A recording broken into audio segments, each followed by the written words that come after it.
జనగణ మంగళ నాయకుడా ఘనమగు చరితల నాయకుడా పలుతరములు మము పరిపాలించర స్వామికుడా నవయుగ మేధో సైనికుడా సమయము తెలియని సేవకుడా యువన వ్యాంధ్రకు ప్రగతిని చూపర సాధకుడా వైతాళికుడా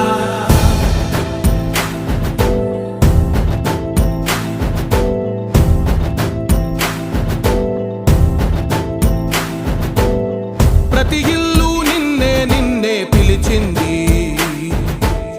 ప్రతి గడప నీకే స్వాగతం అంటోంది